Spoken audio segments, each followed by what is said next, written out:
Boa tarde, amigos do canal Aprendendo com o Professor Roberto Guedes, ou simplesmente canal do Professor Roberto Guedes. É uma satisfação muito grande estar novamente falando para você, né, que vem acompanhando o nosso canal. Okay?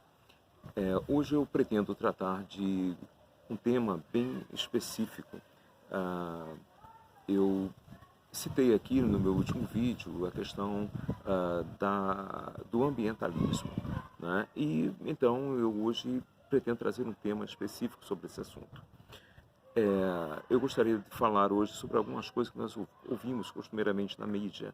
Hoje, mas nem tanto, mas era algo muito frequente, muito constante, nós ouvirmos o seguinte: a Amazônia é o pulmão do mundo, a árvore faz a renovação do oxigênio no planeta. E eu, então, gostaria de discorrer um pouquinho sobre esse tema no vídeo de hoje. Ora, há alguns anos atrás, eu venho citando, né, já há muito tempo, nas minhas aulas, em sala de aula, eu venho falando disso para os meus alunos, venho dizendo para eles que a renovação do oxigênio no planeta, que depende das nossas árvores, venho dizendo para eles que a nossa Amazônia é o pulmão do mundo e tal. Só que eu gostaria de falar de uma experiência que fiz há algum tempo, agora recentemente, né, coisa de, vamos dizer, uns 5, 6 anos para cá, né, me ocorreu uma seguinte coisa. Eu comecei a refletir sobre essa declaração que eu próprio fazia em sala de aula, juntamente com os meus colegas, e então comecei a pensar, né? Ora, peraí, a árvore é que faz a renovação do oxigênio no planeta e por isso hoje é praticamente proibido as pessoas cortarem árvores para atender às suas necessidades mais diversas possíveis, sejam elas a construção de casas, sejam elas a construção de móveis, né, a fabricação de móveis, sejam elas a fabricação enfim, das mais variadas coisas que se utilizam em madeira. E então eu comecei a refletir sobre isso. Ora, peraí, se essa é a razão, esse é o motivo, não podemos cortar árvores porque elas fazem a renovação do oxigênio no planeta. Mas, e aí? Nos lugares onde não existem árvores, como é feita a renovação do oxigênio lá? Exemplo, nos mais variados desertos do mundo, né? Deserto do Saara e inúmeros outros desertos, como é que se faz, então, a renovação do oxigênio ali, se por acaso, se ali praticamente não existem árvores? Por que aqueles beduínos lá, os camelos, não estão todos morrendo com falta de ar?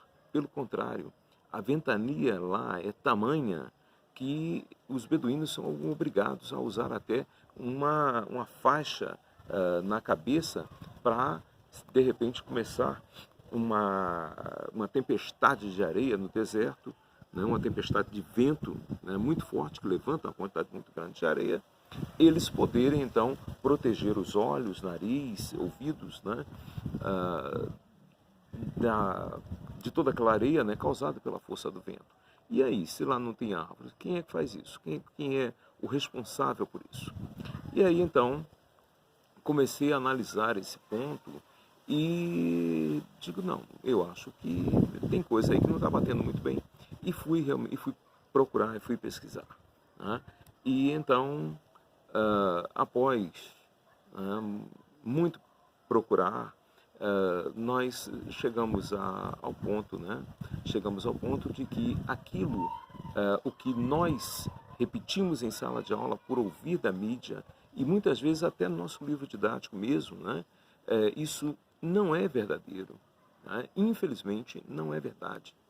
A renovação do oxigênio no planeta, ele depende de uma quantidade infinitamente pequena das árvores. Tá? As árvores, elas participam desta renovação numa proporção mínima.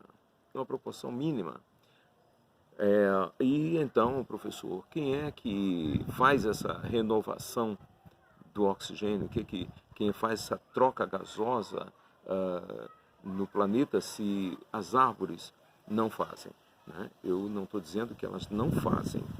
A árvore faz a troca gasosa, sim, através da fotossíntese.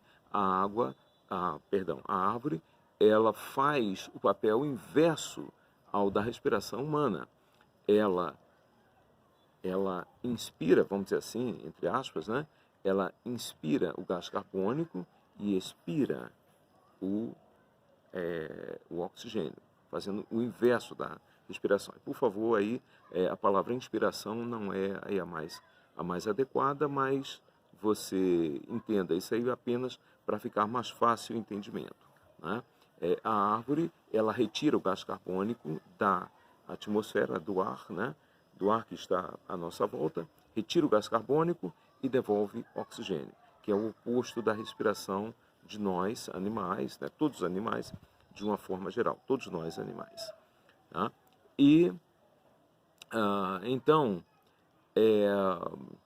nós, animais, racionais e irracionais, né? Todos, nós fazemos essa respiração ao inverso, fazemos essa respiração ao contrário. No nosso caso de animais racionais e animais irracionais, nós retiramos o oxigênio e devolvemos o gás carbônico para a atmosfera. Tá? Sendo que, então, eu quero dizer o seguinte, que a árvore ela participa sim, mas numa quantidade mínima, numa quantidade muito pequena, porque, na realidade, quem faz essa troca gasosa em grandes proporções, em grande escala, quem realmente faz essa troca gasosa, não é? Retirando o gás carbônico da atmosfera e devolvendo o oxigênio livre, devolvendo o oxigênio para a nossa respiração e a respiração de todos os seres, são vamos dizer assim, são milhões de plantazinhas microscópicas que habitam a superfície dos oceanos, tá, ok? Chamado de fitoplâncton. Então, são essas algas minúsculas, essas algas microscópicas, que realmente fazem a renovação do oxigênio no nosso planeta. Tá, ok? Então, esta afirmação de que seriam as árvores que fariam essa troca gasosa, não. Elas contribuem num percentual mínimo para isso. Tá, ok? O fitoplâncton marinho, essas algas marinhas, sim, elas fazem a renovação do oxigênio do planeta. São elas que verdadeiramente fazem. Porque, caso contrário, então, vamos dizer assim, hoje as grandes cidades do mundo, como que já não tem mais praticamente nenhuma vegetação, as pessoas não teriam oxigênio para respirar, caso fossem as árvores que fazem isso. As cidades que estão muito distantes da região amazônica, da nossa região amazônica, por exemplo, ela não teria como respirar. E não é isso que acontece. Nós vemos que pode haver, as cidades padecem de muitos problemas, né? Mas até hoje, problema de poluição do ar, uma série de coisas, uma série de problemas que são ocasionados ali por aquela grande aglomeração humana, né? Mas até hoje nunca faltou oxigênio para que o ser humano respirasse. Ele pode estar sujo, ele pode estar contaminado com fuligem, com fumaça, com poeira, mas nunca faltou oxigênio para que o ser humano pudesse respirar. Tá? O que vem a provar esse questionamento que passei a fazer desde alguns anos para cá e que, inclusive, já tenho falado sobre ele, inclusive, até em algumas rádios, né? Já citamos isso em alguma rádio daqui mesmo de Campina Grande e de outros lugares, temos comentado sobre isso na internet e então desde alguns anos para cá, né, coisa de 5, 6 anos mais ou menos, que nós estamos falando sobre isso, estamos comentando sobre isso. tá ok? E aí então, professor, qual seria então o objetivo das escolas, comentando isso em sala de aula, né, já proporcionado muito pelas ONGs que existem aqui dentro do nosso país e que a gente sabe que recebem dinheiro de governos estrangeiros para atuar aqui no nosso país, né, divulgando notícias tipo essa, tá? Essa que eu acabei de falar agora há pouco. Então, ora, vamos ver o que acontece. Quando você tem uma região gigante, uma região gigantesca como a nossa região amazônica, né, onde, por exemplo, toda a Europa, né, tirando o leste europeu, é claro, mas o continente europeu caberia dentro de um único estado brasileiro, né, caberia dentro da nossa Amazônia, né, caberia toda a Europa ali dentro. Então, essa área gigantesca é uma área riquíssima de todos os tipos de recursos imagináveis. Todos os recursos que nós pudermos imaginar. Tá? Tá? Então, todos os tipos de recursos que nós pudermos imaginar estão presentes ali. Petróleo, já visto a Venezuela, ali ao nosso lado, vizinha ali. Tá? Se o solo venezuelano é rico, o solo brasileiro também é rico em petróleo, com toda certeza. Né? E esses grandes países estão pagando aquelas ONGs ali para permanecer ali dentro da região amazônica. Ali não é para admirar a natureza, não. É simplesmente para mapear todos os nossos recursos minerais, todas as nossas riquezas, tudo aquilo de bom que nós temos ali, né, de grandioso, que pertence ao povo brasileiro, é riqueza nossa, né, e que esses grandes países, as grandes potências mundiais, estão todas interessadas nelas. E aí, quando você fala de árvore, por exemplo, não se pode cortar uma única árvore, que você está desmatando o planeta, acabando com o planeta. Primeiro do que tudo, o seguinte: eles já acabaram com o deles. Né? Eles devem cuidar do país deles.